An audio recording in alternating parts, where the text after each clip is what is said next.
You are Locked On Braves POSTCAST, part of Locked On Sports Atlanta, your team every day.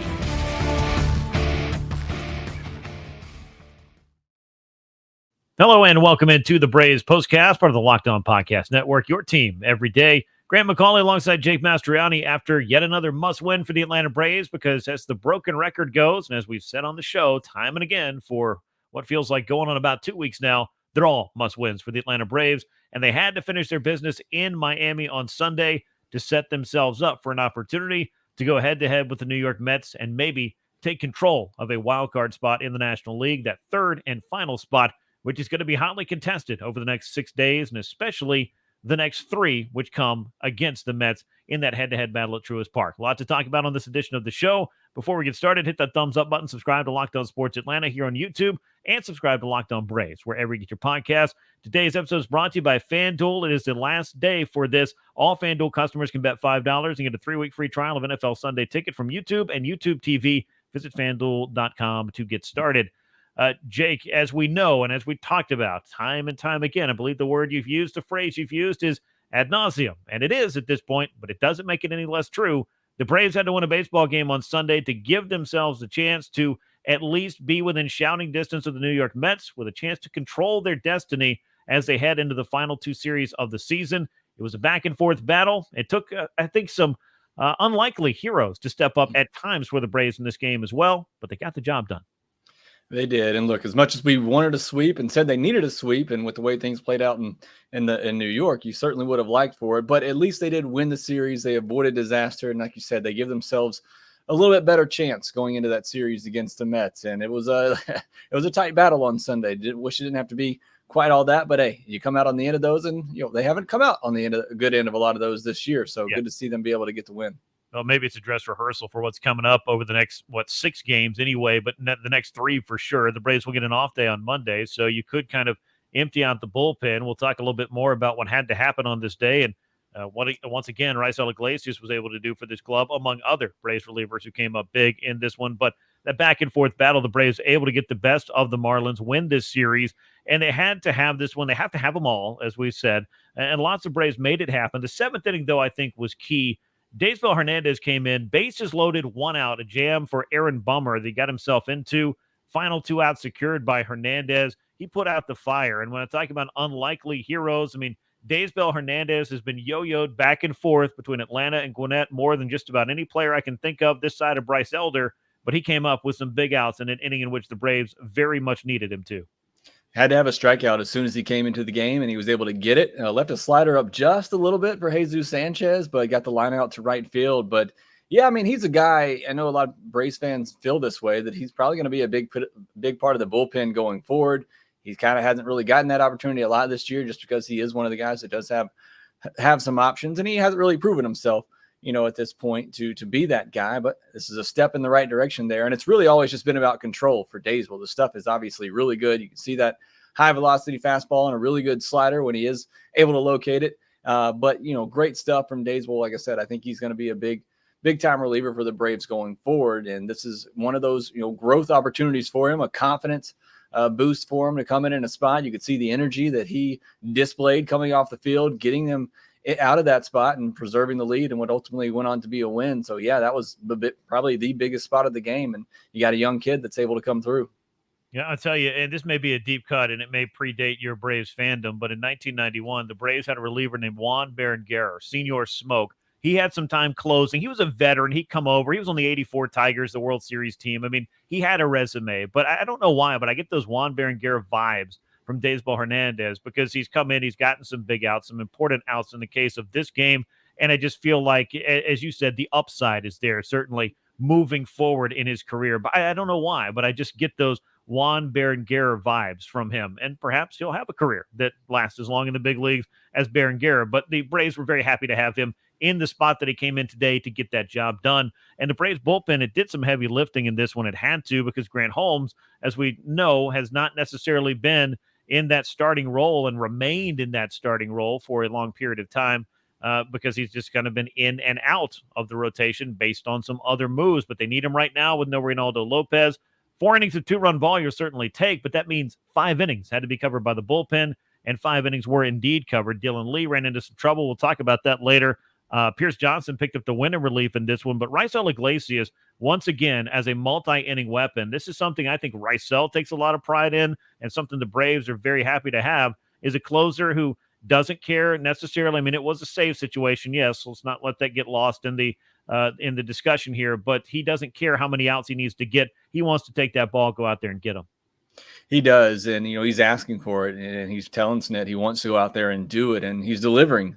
I know he had the little blow-up outing against the Dodgers, but I mean, that's really been it this year, and we've seen him multiple times now, several times, come into a game and be able to go multiple innings, and he just does it with such ease. He had to throw 28 pitches in this one. That's a pretty large mark for Raisel Iglesias, who normally comes in and is able to kind of set things down. A couple of soft hits that he gave up there, but again, just really good stuff from Raisel. This team, we talk about all the unsung heroes for this team. This Braves team wouldn't even be in a position to have a chance to get there if it weren't for Chris Sale, Lopez, Ozuna. Raisel Iglesias is right up there with them. I mean, the guy's just been lights out when he's coming to a game this season for the most part. Yeah, if you were to make that list of the Braves MVPs, most important players, whatever you want to call it, and of course, that's something that, we'll have more than a few names on it, but Raisel Iglesias should be on that very short list. He's continued to be just an absolute just lockdown closer. And if you're going to have one bad outing every 3 months, I think most teams will live with that. And that's basically what Raisel Iglesias has done since way back in the middle of June. 5 different Braves drove in a run in this game. You got a home run from Ozzie Albies. That was good to see. Gio Urshela went deep again. Michael Harris, Matt Olson, and Jorge Soler all knocked in runs. Olson and Soler both with go-ahead RBI in this game, as it was a back-and-forth deal. And Michael Harris had a game-tying run batted in as well. So a little bit of offense, not as much as you would like, but they were able to find those answers. And for whatever reason, it was the homer-happy Marlins who hit 4 solo shots. As they always say, Jake, you can live with those. It's when you get yourself in trouble with walks and hit batsmen and errors and those kinds of things, and then the home run comes. But the Braves were able to avoid that fate. And as things would go, their offense was able to do just enough to counteract giving up 4 home runs in one game. We've been on the other side of that a lot this year. The Braves have gotten their home runs, but a lot of them have been in the solo variety. And we've seen how that has held the Braves back from putting up some big offensive numbers. But good to see in this one, as you mentioned, contributions all up and down the lineup. And that's kind of what you want to see. I mean, as much as we talked about in the last couple episodes with Ozuna and Olson being those key guys that you want to turn to. I know Olson came up, with the hit in this one. It's good to see guys up and down, get going. That's what you have to have in these final 6 games. You have to have a lineup that's clicking as much as it can be up and down the lineup. So to continue to see contributions from Michael Harris, to see Ozzie get us, he almost got another one too. He just missed another one in this game. That's good to see. Ozuna is still able to pick up a hit in this one, even though, he hasn't been coming up with those big hits here as much as late. Olson stays hot. Soler, another hit in this one. It's just, you want to see these guys up and down, and Urshela is just, he's playing out of his mind at the moment. And that's what you need. You need somebody like that. If you're going to get to the postseason, you need somebody outside of just your core group at the top to really get hot and kind of pick things up at the bottom. Yeah, we've talked about that a lot. It's going to have to be more than just your big names. And how many times have we said this year? I mean, somebody not named Marcell Ozuna has got to do some things, and it's going to have to be multiple different guys. I mean, Matt Olson has been on a tear for quite a while. The go-ahead run batted in. I mean, again, with the Braves this year, the frustration that has been, I mean, Michael Harris II is standing on third with nobody out. Is he going to get home? Are they going to be able to bring him home? He already had one of these in the very first inning of this game where you load up the bases, you got that chance, and you're unable to get it done because an untimely double play, even though it wasn't necessarily your garden variety one. I think it was just the ball was hit in the wrong spot to allow for a 5-3 twin killing. But either way, you just kind of wondered, is this going to be that day where you let somebody off the hook early and you weren't able to capitalize on your best chance to score? The Braves didn't do a whole bunch of it, just a bunch of crooked numbers, but they did just enough where they needed to outlast the Marlins or prevail over the Marlins, as the case were. Yeah, that first inning was one, as the game went on, you kept thinking, is that going to be the moment that kind of dooms the Braves in this game and perhaps their season? You got bases loaded, 1 out for Ramon Laureano, who's been a big contributor here lately. And as you said, puts the ball in play, but hits it right to third base, where all the third baseman has to do is catch it, step on the bag, and throw to first. I mean, it couldn't could have been hit in a much better spot to be able to turn a double play there. But yeah, as the game went on and as it got tighter and tighter, you kept looking back at that first inning because after they already had one on the board, bases loaded, one out, you were kind of hoping they were going to break things open here kind of early and help Grant Holmes, who was on the mound in this one. You knew it was going to have to be a big bullpen game, but weren't able to get that hit. But as you said, Matt Olson coming through later in the game in a 2-out situation after they almost blew another opportunity. Yeah, and the big thing about that first inning, just to kind of wrap that thought, is that, we've seen that too many times, but also you just kind of look at that situation and think, all right, well, can they put 3 on the board here early and not necessarily have to do a bunch of work late if they do get in trouble? But as the case was, this was kind of just a seesaw battle, and it wasn't ultimately something that bit them, but it has happened quite a few times this year, so you can't help but have that feeling as you continue to watch throughout the game. Now, the Mets maintained their 2-game advantage over the Braves for the final wildcard spot in the National League by virtue of beating the Phillies again on Sunday night. That's 3 out of 4 the Mets took in that series, and they did it without Francisco Lindor, which is also impressive in its own right. But now that sets up the battle for the Braves and the Mets, the showdown that's going to be coming at Truist Park. Braves still can control their destiny in part. We'll talk a lot more about this later. But, Jake, you already knew this was going to be a tough series, a big series, and the Mets just continue to show as they went head-to-head with the first-place team in this division and took 3 out of 4. Yeah, we're hoping to get a little bit of help from your rivals or one of your rivals, but wasn't the case. And again, as we've talked about, that Mets team, you saw the atmosphere in that stadium there on Sunday night. The fans have bought into this team. The team's bought in, and they've been really, really good. Well, I don't know if they're going to have Grimace on their postseason roster or not, but whatever the magic it is that they have tapped into over the last 3, nearly 4 months now, it has the Mets in prime position as they head into Truist Park to take on the Atlanta Braves. And one of these two teams, I don't know about both. I mean, there are scenarios that are out there, but they're going to be fighting for their playoff lives in the case of both of these clubs. We'll talk a lot more about that later. When we come back, though, we'll get inside the line score, the box score of this game, talk a little bit more about some of the pitching performances, the offense that we saw, and, of course, we'll be getting you set for that big 3-game series on Tuesday. Passion, drive, and patience, the formula for winning championships, is also what keeps your ride or die alive. eBay Motors has everything you need to maintain your vehicle and level it up to peak performance. Superchargers, roof racks, exhaust kits, LED headlights, and more. Whether you're into speed, power, or style, eBay Motors has you covered. With over 122 million parts, you'll always find exactly what you're looking for. And with eBay Guaranteed Fit, your part is guaranteed to fit your ride every time or your money back.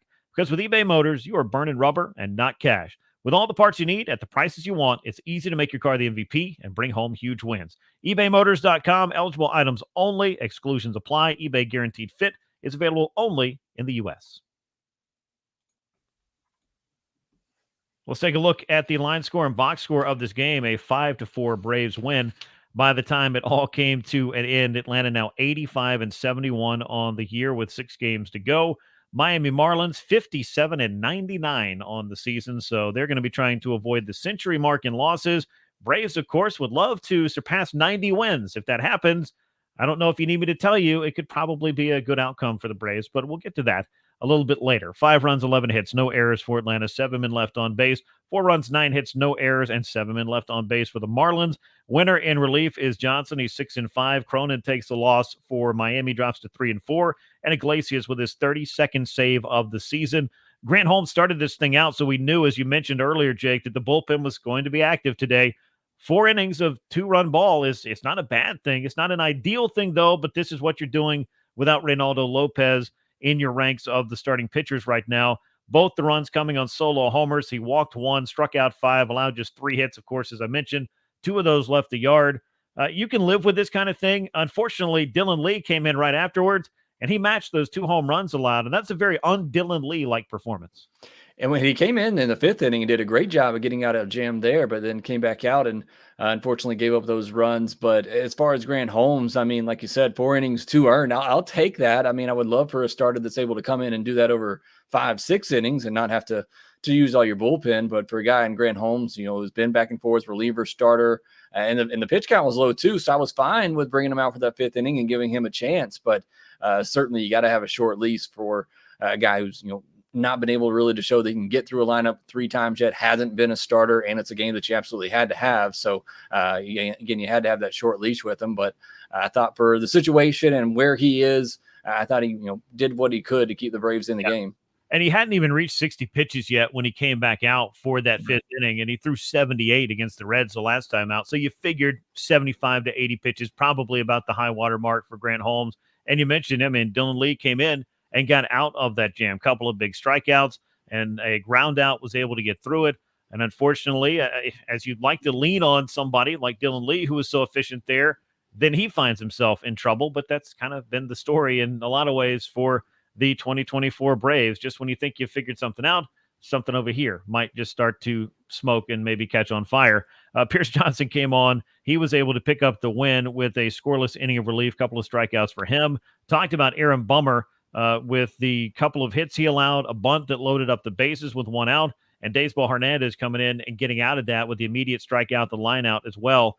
That's some big innings for him, but the Braves weren't going to take any more chances in the final two frames as they go to Raisel Iglesias. And I know we've talked about this a little bit earlier, but I just want to, underscore it twice and maybe highlight it in about 18 different colors, just how important it is when you look down that box score and you see, Raisel Iglesias covered 2 scoreless innings and closed out another game for the Braves. He has been very, very reliable this year.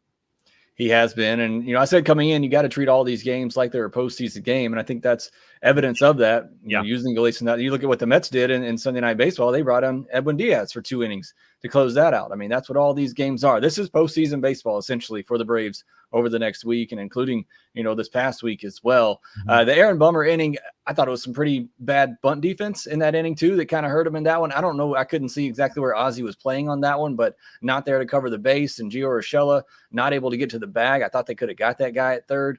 So a little bit of tough luck there for Aaron Bummer in that one. But Daysball, as we already talked about, coming in and shutting things down and getting out of that huge jam. And I thought that was a big inning for Pierce Johnson to come in there too, a guy that had a little bit of rough outings here lately. For him to be able to come in and throw a clean inning and get 2 strikeouts, I thought that was very big for him. Yeah, because he's been such a big part of this bullpen, and you're going to need Pierce Johnson, you're going to need Dylan Lee. We'll see. Daysball Hernandez made the playoff roster a year ago.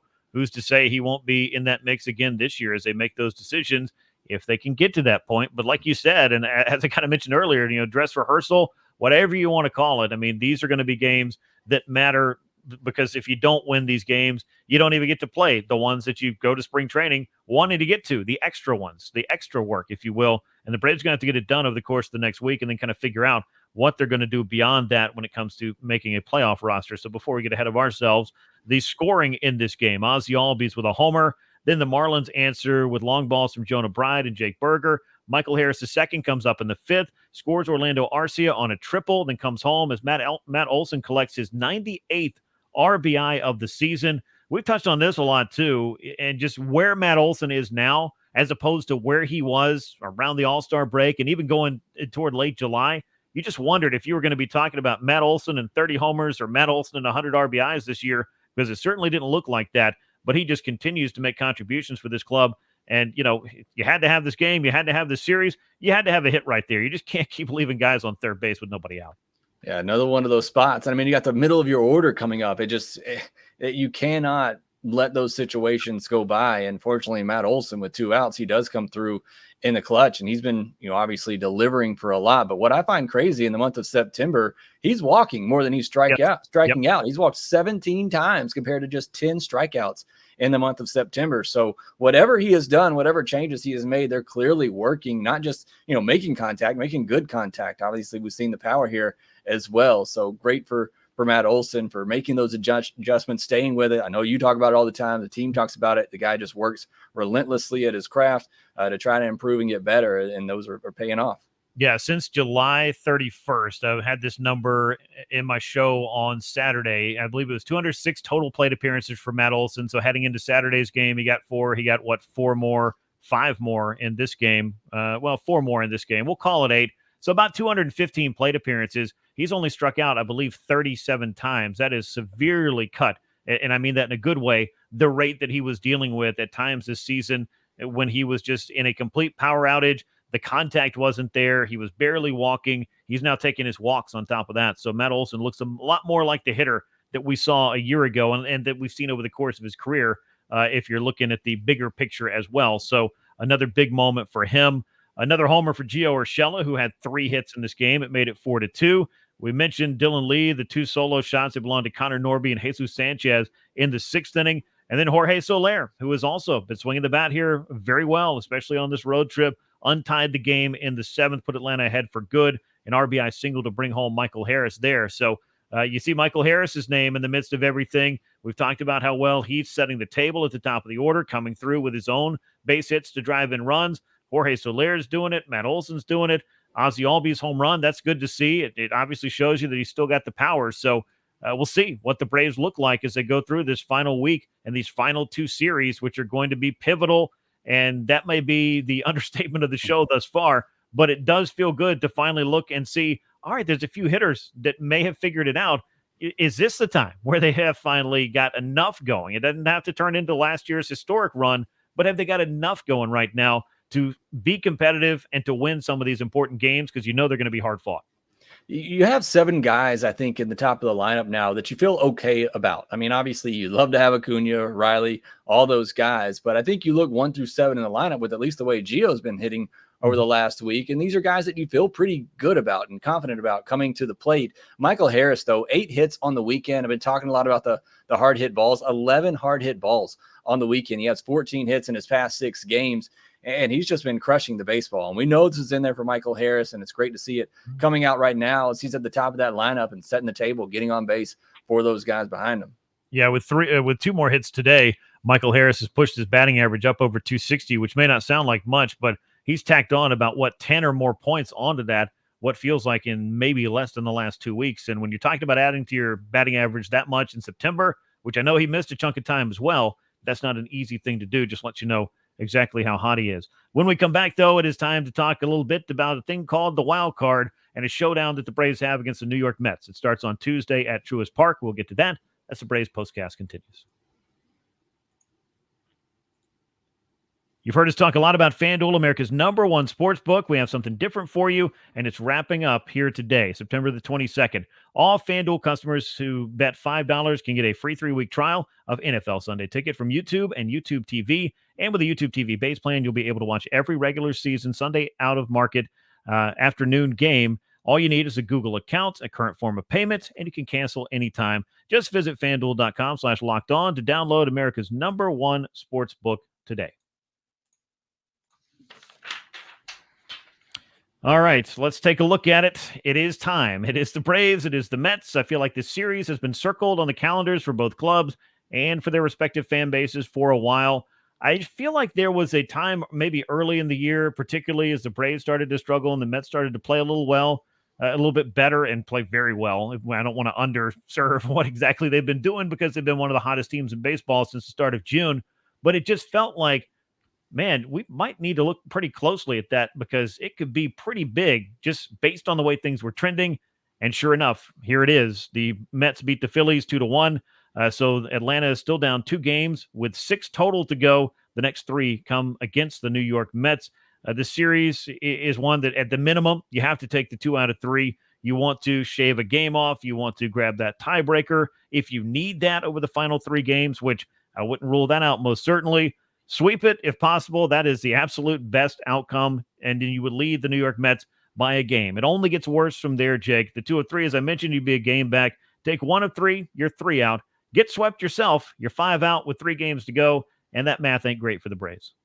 Yeah, I mean, it can't be anything less than a series win. It's either a series win or a sweep. And I think if not, then I think you can pretty much say that the Braves season is over. But that's what you're looking at. And look, as much as this season has been frustrating, and if they don't miss it or if they don't get in the postseason, we're all going to look back at games like Friday against the Marlins and all these other games we've talked about. But the Braves have also had to overcome a lot, and there's been a lot of injuries. And here we are with 6 games to go, and you still have everything in front of you to get into the postseason and accomplish what you want to accomplish. But certainly, being 2 games out, going up against one of the hottest teams in baseball, as you said, since the end of May, it's not an ideal spot to be in, but you have a chance, you have an opportunity.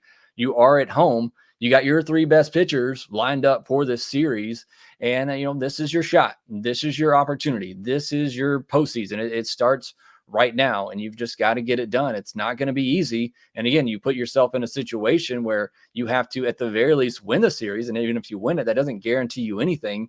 To do that, you'd have to sweep it. And like I said, you'd have to sweep one of the hottest teams in baseball. So it's going to be a tough challenge. But again, you have the opportunity. Everything that hasn't gone your way this year, you have the opportunity against the Mets to get into the postseason. And wouldn't you much rather at least have this opportunity right here rather than be rolling into September, 5 or 10 games out, and just your season's been over for the better part of a month or more? And I say that with respect to considering what this club has gone through, as you touched on, the injuries. I know there's some people out there that are tired of hearing about it, but the Braves have been through it about as much or more than any team I have ever covered, ever seen. And I haven't, found anything to make me believe that that isn't a major factor in what's happened, but they have succeeded in spite of that and in spite of their flaws in large part. And I know there are people ready to, jump on the manager, and that comes with the job, and the criticism is all part of it. But I think this is one of Brian Snitker's better managerial jobs to help just keep this thing, from taking on water throughout the course of the season and never making it to this point. And a lot of that credit, and he'll tell you this, he's the first one to tell you, belongs to the players and their mindset and their ability to come back and just find ways to bounce back, because it may not sound great. It may not look great sometimes, but this is a club that by and large has managed to bounce back every time it has faced major adversity. Lose 6 in a row, they turn around and win 6 out of 7. That may make all of us lose sleep. It may give us anxiety. It may do a lot of other things that we don't enjoy about it. But this is a club that has shown at least an ability to be competitive and to hang around. And if you are, at least in the discussion at this time of year, that's when it all happens. And you're right. I think this is going to feel a lot like the postseason against the New York Mets. And there's no let up either, because the Kansas City Royals, a club that has to be feeling it right now with the skid that they've hit at the worst possible time in the year, they're going to be fighting for their playoff lives as well. So even if you are able to go out and win that series against the Mets or sweep that series against the Mets, and I know that's a big if, you're not going to be able to let up whatsoever, because the Royals are going to come in, and they've been a tough team all year. It's kind of similar to what we saw 2 years ago in 2022. Obviously, that series before the end of the year, the Braves basically had to have a sweep to come back and win the division there. Now, this is a very different team than in 2022 right now, but it's, like I said, a very similar situation where you're really having to get a sweep to give yourself a best chance. And then they almost went down to Miami, and they had to fight really hard to win one game there to clinch the division. So you're right. Even if you come into this series and you have a good series against the Mets, it doesn't end there. You're going to have to play really good baseball after that to make sure you don't waste that. But going back to your other point too, look, the injuries are part of it. I'm not going to sit here and tell you that they played good, clean baseball and that they, there aren't other reasons or excuses out there. Yeah. But, again, not having an Acuna, not having a Strider for most of the season, losing the guys they lost, and for the length of time that they lost them, there's no question that things would be different if they had one of those guys, for the parts of those periods. Yeah, and I don't want to hear anything about, well, this guy wasn't playing very well before he got hurt. Look, give me Ronald Acuna Jr. for 6 months. I think he's going to figure it out if he gets the other 4, and I'll just leave all that there. But putting that aside, the probables for this series for the Mets, it's going to be Spencer Schwellenbach in Game 1, Chris Sale in Game 2, Max Fried in Game 3. So that takes Chris Sale potentially out of play for Game 162. I don't know that it's necessarily something to overreact about. I think you just kind of got to react to it when the time is right too. But obviously you wanted him going against the Mets. You knew he was going to. Game 1, Game 2. It obviously looks like Game 2 is how they're lining it up. Another huge opportunity for Spencer Schwellenbach, who has been a huge reason why the Braves are even in the playoff discussion at this point.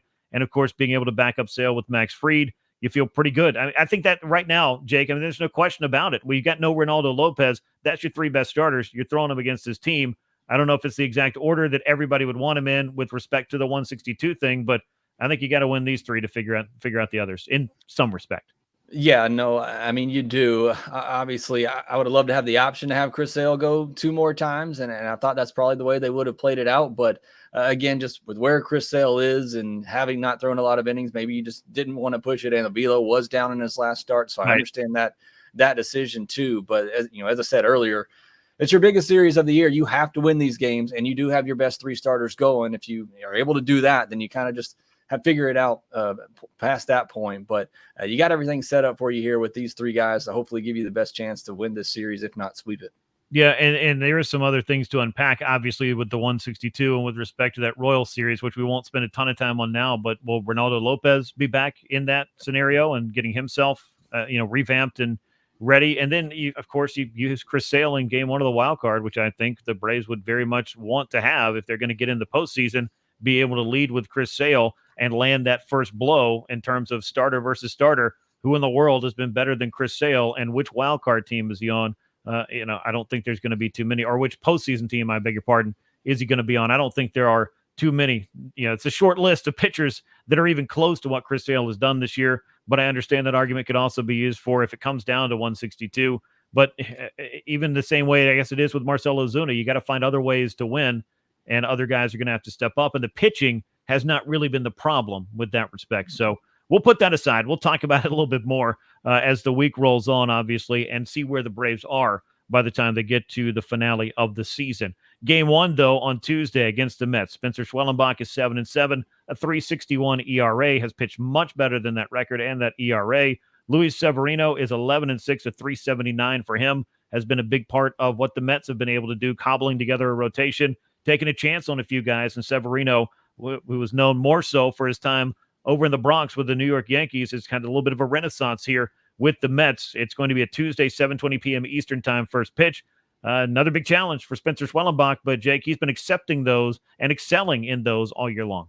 Yeah, we've talked about the fact that the matchups he's gone up against, teams that are going to be in the postseason, how well he's pitched against them, and Braves are going to need him to deliver again. And going up against Severino, the big reason why the Mets are in this spot is they've had some pitchers who have rebounded this year. Shamanai has been unbelievable. Luis Severino has been very good as well.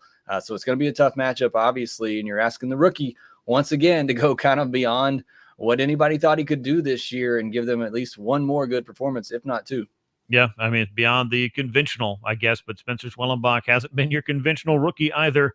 And the Braves, I mean, in addition to getting the pitching, they're going to have to figure out if they can answer the Mets, who have been, I believe, a top 5 offense at least since the start of June, and a top 10 offense on the year. It's kind of like these two clubs are the opposite of one another, where the strength of the Mets more so going to be on what they do at the plate. The strength for the Braves is going to be what happens on the mound. We'll also be interested to see if it's going to be Francisco Lindor back and available at shortstop, or the younger Acuna, Luis Angel Acuna, who has been a big part of the Mets taking 3 out of 4 against the Phillies and looked pretty impressive, which I'm not surprised by given the bloodlines. Yeah, no. What more fitting way would it be for an Acuna in a Mets uniform to come back and eliminate the Braves this year with the way 2024 has gone? But, good for him, obviously, and be good. I'm sure Ronald will be there and see those two together. But hopefully he has a quiet series if Lindor is not back. Yeah, well, thanks for putting that out in the universe. Braves and the Mets will meet on Tuesday, the first of 3. Schwellenbach and Severino, 7:20 p.m. Eastern time, the first pitch. Braves down by 2 in the wild card race for that final spot to the New York Mets. Can they rise up in the biggest series that they have played all year long and push themselves more firmly and really back into a playoff spot? We will find out. That's going to wrap us up for this edition of the Braves Postcast. As always, we appreciate you riding along with us. Make sure you subscribe to Locked On Sports Atlanta on YouTube. Leave us those likes and comments on the video, and subscribe to Locked On Braves wherever you get your podcasts. For Jake Mastroianni, I'm Grant McAuley. We will catch you on the Mets series. And until then, so long, everyone.